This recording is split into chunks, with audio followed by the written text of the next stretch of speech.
écoutez C'est ma vie, une série d'histoires de vie produite par CCP avec le soutien financier du PEPFAR.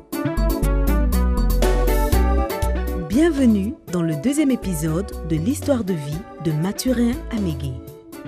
Depuis qu'il s'est enfui du village parce qu'il pensait que des sorciers voulaient le tuer, Mathurin tombe souvent malade. Pendant 2 ans, il suit à la fois un traitement de médecine moderne et un autre de médecine traditionnelle. À l'hôpital, on diagnostique un palu mal soigné. Et Sylvie, sa femme, supporte de plus en plus mal cette situation. Un matin de septembre 2002, Sylvie rend visite à Mathurin dans une clinique privée de Mankono. J'ai dormi seul à la clinique. Et le matin, Sylvie est venue me voir. « Bonjour Mathurin ». Je la salue et elle allait s'asseoir loin de moi.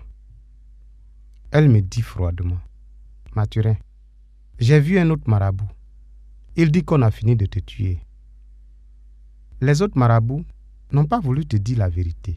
Sinon, les sorciers ont fini de te tuer. Ce que nous sommes en train de faire, ça n'a plus de sens. » Quand elle me dit ça, je suis abattu. Elle reste un moment là, puis elle est repartie à la maison pour chercher mon repas. Quand elle revient à midi, je lui demande « Sylvie, qu'est-ce qui se passe? Tu es allée voir un féticheur. Est-ce qu'il t'a pas dit de faire un sacrifice? » « Si, il dit de faire un sacrifice, un cabri. Bon, tu sais où il y a l'argent.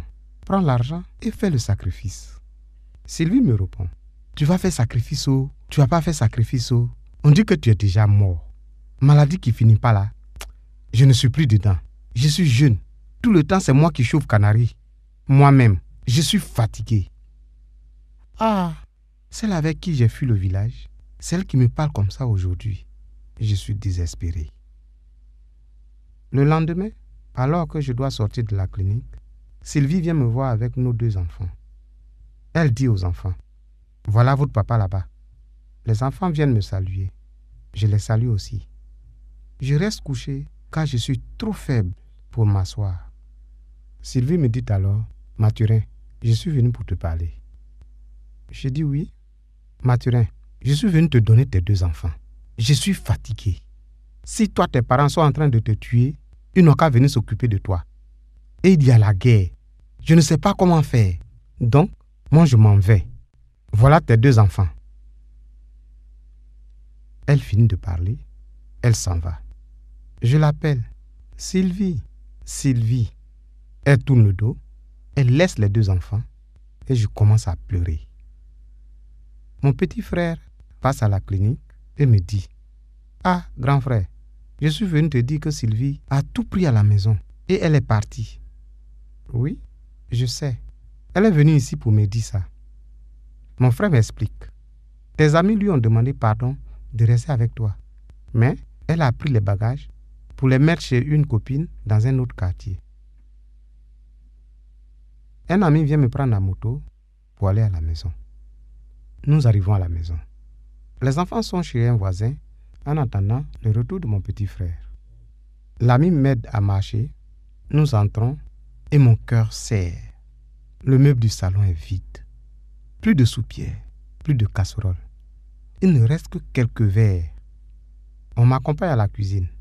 Et là encore, une mauvaise surprise. Le congélateur a disparu. Dans notre chambre, c'est le désordre total. Il n'y a plus de lit, pas même le matelas. Je suis inconsolable. En fait, Sylvie a tout pris. Non seulement, je me retrouve seul avec les enfants, mais voilà que le fruit de 10 ans de travail s'est envolé.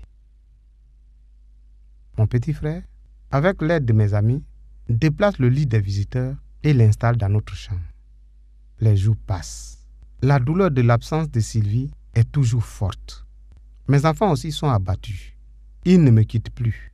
Ils dorment avec moi. Et voilà que mon jeune frère de 14 ans doit s'occuper de la maison, de moi qui suis souffrant et des enfants. Quelle désolation! Je suis envahi par de sombres pensées. Mais si je décide de mourir, qui va s'occuper de mes enfants? Je dois me ressaisir. Je dois me battre pour retrouver la santé et m'occuper de mes enfants. Ainsi prend fin le deuxième épisode de l'histoire de vie de Mathurin Amégué. Comment Mathurin va-t-il s'en sortir après le départ de sa femme? Comment va-t-il gérer et sa maladie et ses enfants? Pour le savoir, rendez-vous au prochain épisode. C'est ça ma vie, une production de CCP réalisée avec le soutien financier du PEPFAR. Rejoignez-nous sur facebook.com/jhuccp.Côte d'Ivoire pour discuter de ce témoignage.